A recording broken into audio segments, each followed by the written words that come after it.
La bienveillance. Proverbe 11, verset 17. Faire du bien aux autres, c'est s'en faire à soi-même. Mais l'homme cruel creuse son propre malheur.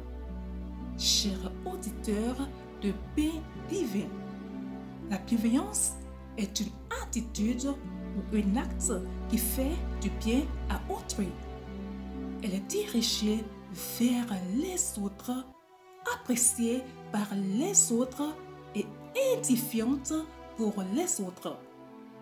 La cruauté, elle aussi, est dirigée vers les autres. Mais ce proverbe ne s'intéresse pas aux effets de notre bienveillance ou de notre manque de bienveillance sur notre entourage. Il passe directement aux effets secondaires. Il s'intéresse aux conséquences pour soi-même.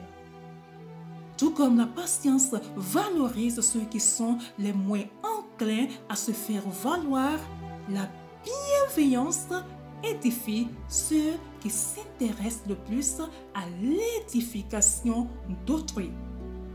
Les personnes cruelles essayent de se faire valoir en rabaissant les autres, mais cette stratégie se retourne contre elles. Nuire à autrui finit toujours par nuire à soi-même. De même, faire du bien à autrui finit toujours par profiter à la personne bienveillante. Ceux qui aident les autres s'aident eux-mêmes et Dieu les aide aussi.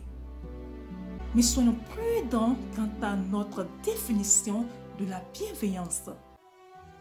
La véritable bienveillance poussera une personne à dire la vérité dans l'amour. Éphésiens 4, verset 15.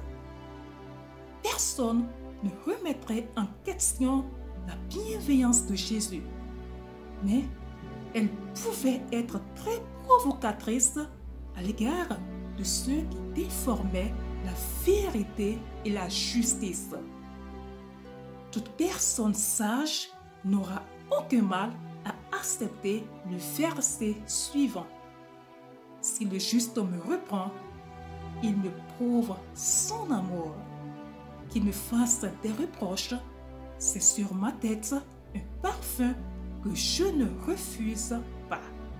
Psaume 141, verset 5.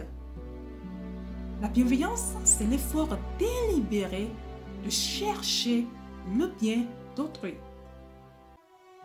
Ressentez-vous de l'hostilité de la part de certaines personnes? La raison se trouve peut-être en vous-même.